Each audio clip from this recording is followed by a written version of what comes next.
IAS అవ్వాలంటే రోజుకి ఎన్ని గంటలు చదవాలి? ఈ క్వెషన్ వందల మంది, లక్షల మంది అడుగుతుంటారు. So, it depends upon who you are. మామూలుగా నువ్వు అకాడమిక్ స్టూడెంటా? లేకపోతే డైరెక్ట్ యాస్పిరెంటా అనే దాని మీద ఉంటుంది.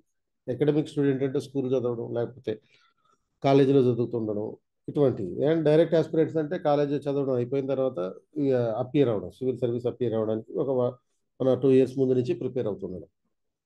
అకాడమిక్ స్టూడెంట్ అంటే school student, inter plus IAS చదివేవాళ్ళు, డిగ్రీ ప్లస్ ఐఏఎస్ చదివేవాళ్ళు. స్కూల్ స్టూడెంట్స్ అంటే ఈ మధ్యన ఈ తల్లిదండ్రుల ఆస్పిరెంట్స్ నేపథ్యంలో పిల్లలు కూడా చాలా అవేర్నెస్ పెరిగిపోతుంది. స్కూల్లో నుంచే సివిల్స్ ప్రిపేర్ అవుదాం అనేటటువంటి ఒక అవగాహన వస్తుంది. సో వీళ్ళు ఒకవేళ సివిల్స్ ప్రిపేర్ అవ్వాలంటే ప్రధానంగా మీరు అకాడమిక్స్ మీద ఫోకస్ చేయండి. అవసరమైతే 2 గంటలు వారంలో 2 గంటలు ఎన్సీఆర్టీ పుస్తకాలు చదవండి. మీరు ఏ క్లాస్ చదువుతున్నారనే దాన్ని బట్టి. సిక్స్త్ క్లాస్ చదువుతుంటే సిక్స్త్ క్లాస్ ఎన్సీఆర్టీ, సెవెంత్ చదువుతుంటే సెవెంత్ క్లాస్ ఎన్సీఆర్టీ, ఎయిత్ అయితే, నైన్త్ అయితే, ఆర్ 10th అయితే ఏ క్లాస్ చదువుతుంటే ఆ క్లాస్కి సంబంధించిన ఎన్సీఆర్టీలు చదవండి. దీనివల్ల మీ అకాడమిక్ స్టడీస్ ఇంప్రూవ్ అవుతాయి. దెన్ సివిల్ సర్వీసెస్ కావాల్సినటువంటి ఫౌండేషన్ కూడా పడుతుంది. ఇక రెండు ఇంటర్ ప్లస్ ఐఏఎస్ చదివేవాళ్ళు డైలీ వీళ్ళు 3 అవర్స్ పెట్టాలి. అంటే మామూలుగా వీళ్ళు క్లాసులకు అటెండ్ అవుతారు. ఒక 5 ఇయర్స్ ఇంటర్మీడియట్ క్లాసులు అటెండ్ అవుతారు. ఒక 3 అవర్స్ ఐఏఎస్ క్లాసులు అటెండ్ అవుతారు. ఆ, వాటితో పాటు డైలీ 3 అవర్స్ ఇంకా అడిషనల్గా మీరు ప్రిపేర్ అవ్వాల్సింది. మామూలుగా అకాడమిక్ ప్రిపరేషన్ కాకుండా రోజుకి ఒక 3 గంటల పాటు సివిల్ సర్వీస్కి సంబంధించిన ప్రిపరేషన్ ఎన్సీఆర్టీ అండ్ అర్థమెటిక్ మీద ఉండాలి. అంటే ఇవి 11th అండ్ 12th క్లాసులకు సంబంధించిన ఎన్సీఆర్టీ చదివితే చాలు. అంటే మళ్ళీ అది కూడా ఇంటర్లో ఫస్ట్ ఇయర్లో ఉంటే 11th క్లాస్ ఎన్సీఆర్టీ అండ్ దానికి రిలేటెడ్గా ఉండే అర్థమెటిక్. తర్వాత 12th క్లాస్లో ఉంటే కనుక ఇంటర్మీడియట్ సెకండ్ ఇయర్లో ఉంటే కనుక 12th class NCERT and arithmetic రిలవెంట్గా చదవాలి. సో దట్ మీకు ప్రిలిమ్స్ మీద ఒక కమాండ్ అనేది ఏర్పడుతుంది.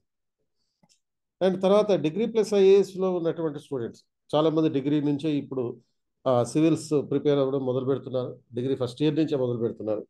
దీనికి డెడికేటెడ్ కాలేజెస్ ఉన్నాయి. అదేవిధంగా కొంతమంది డిగ్రీ ప్రైవేట్గా చదువుతూ సివిల్స్ మీద ఎక్కువ దృష్టి పెడుతున్నారు. సో వీళ్ళు సివిల్స్ క్లాసులు ఉంటాయి. తర్వాత ఒకవేళ రెగ్యులర్ కాలేజీకి వెళ్తుంటే ఆ రెగ్యులర్ కాలేజీ క్లాసులు ఉంటాయి. వాటికి తో పాటు డైలీ 5 అవర్స్ చదవాలి. సో ఈ డైలీ 5 అవర్స్లో ఎన్సీఆర్టీ పుస్తకాలు చదవండి. అలాగే అడ్వాన్స్ బుక్స్ చదవండి. అంటే లైక్ లక్ష్మీకాంత్ లాంటి ఇండియన్ పాలిటీ పుస్తకాలు చదవండి. అప్పుడు మీ 3 ఏళ్ల డిగ్రీలో మొత్తం యావరేజ్న సంవత్సరానికి ఆ, అంటే ఒక 5 సబ్జెక్టులు కంప్లీట్ చేసుకోవచ్చు. ఒక 2 మేజర్ సబ్జెక్టులు, ఒక 3 మైనర్ సబ్జెక్టులు లాగా అనమాట. అంటే 5 మేజర్ సబ్జెక్టులు అంటే ఏంటి? మొత్తం 18 రకాల సబ్జెక్టులు ఉన్నాయి. ఈ 18 రకాల సబ్జెక్టుల్లో మొత్తం మెయిన్స్, ప్రిలిమ్స్ అన్ని కలిపి ఈ 3 ఏళ్ల పాటు ఆ యావరేజ్ని కంప్లీట్ చేసేయచ్చు. అంటే ఫస్ట్ ఇయర్లో పాలిటీ, హిస్టరీ చదవండి. దానికి అనుబంధంగా మళ్ళీ ఒక 3 మైనర్ సబ్జెక్టులు చదవండి. అంటే మైనర్ సబ్జెక్టులు అంటే ఈ సెక్యూరిటీ, డిజాస్టర్ మేనేజ్మెంట్ ఇటువంటి అంశాలు అనమాట. అలాగే సెకండ్ ఇయర్కి వచ్చేటప్పటికి గవర్నెన్స్ చదవండి. పాలిటీకి కంటిన్యూషన్గా ఉంటుంది. దాంతోపాటు ఎథిక్స్ చదవండి. ఆ రెండు కనెక్టెడ్గా ఉంటాయి. గవర్నెన్స్, ఎథిక్స్ అనేవి కనెక్టెడ్గా ఉంటాయి. వాటితో పాటు ఇంకో మైనర్ సబ్జెక్టులు. అంటే మైనర్ సబ్జెక్టులు అంటే కల్చర్ చదవండి. హిస్టరీకి కంటిన్యూటీగా ఉంటుంది కల్చర్. అండ్ వరల్డ్ హిస్టరీ కూడా చదవండి. తర్వాత వరల్డ్ హిస్టరీతో పాటు ఈ పోస్ట్ ఇండిపెండెంట్ ఇండియా, ఇలా 3 ఒక కంటిన్యూటీకి వచ్చేస్తాయి.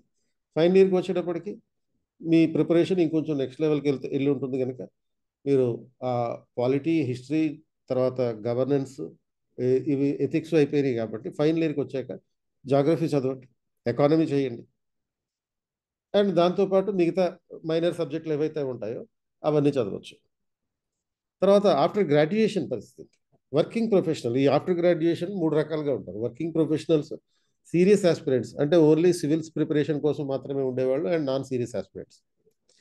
Working professionals daily 6 hours NCERT and advance books చదవాలి. అండ్ తర్వాత సీరియస్ ఆస్పిరెంట్స్ వీళ్ళు ప్రతిరోజు క్లాసులకు వెళ్తూ ఉంటారు కాబట్టి ఈ క్లాసులకు వెళ్ళడం, తర్వాత ఒక 6 గంటలు నిద్రపోవడం, అండ్ ఒక 4-5 గంటలు ఇతరత్ర కార్యకలాపాలు. సో ఓవరాల్గా మొత్తం 8 గంటలు వీళ్ళ ప్రిపరేషన్ ఉండాలి. NCERT, current affairs, notes, advance books. అంటే ఇక్కడ మీరు మళ్ళీ ఎంత చదివేం కాదు, ఎంత క్వాలిటీగా చదివాం ఇలాంటి బిల్డప్లు వద్దు. ఎందుకంటే మీరు చదివినప్పుడు కనీసం ఒక 8 గంటలు పెడితే కానీ ఈ ఎన్సీఆర్టీ, కరెంట్ అఫైర్స్, నోట్స్ చదవడం, అంటే క్లాస్ రూమ్లో చెప్పేటటువంటి నోట్స్, అడ్వాన్స్ బుక్స్, వీటన్నిటిని కవర్ చేయడం ఇంపాసిబుల్ అయిపోతుంది. మీకు తెలియకుండానే 8 గంటలు అనేది సరిపోవు. ఒక్కొక్క సందర్భంలో సరిపోకుండా ఉండేటటువంటి పరిస్థితి ఉంది. ఎంత క్వాలిటీతో చదివాము అనేది ఇంపార్టెంట్‌గా, కానీ ఎన్ని గంటలు చదివేది ఇంపార్టెంట్ కాదు అనేటటువంటి ఎవరంటారంటే నాన్ సీరియస్ ఆస్పిరెంట్స్ అంటారు. They are the losers. So వీళ్ళేం చేయాలంటే డైలీ 5 అవర్స్ పాటు రీల్స్ చూసుకోవాలి. తర్వాత ఈ వీడియో మీద కామెంట్స్ పెట్టాలి. So call for admissions. We are starting the new batches for the civil services. Inter plus IAS ఉంది, డిగ్రీ ప్లస్ ఐఏఎస్ ఉంది, డైరెక్ట్ ఐఏఎస్ ఉంది. అండ్ ఈ 3 కోర్సెస్ని రెసిడెన్షియల్ అండ్ డే స్కాలర్స్ 2 రకాలుగా ఇవ్వడం జరుగుతుంది. సో మీకేమన్నా డౌట్స్ ఉంటే ఇక్కడ ఉన్నటువంటి ఫోన్ నెంబర్కి కాల్ చేయండి.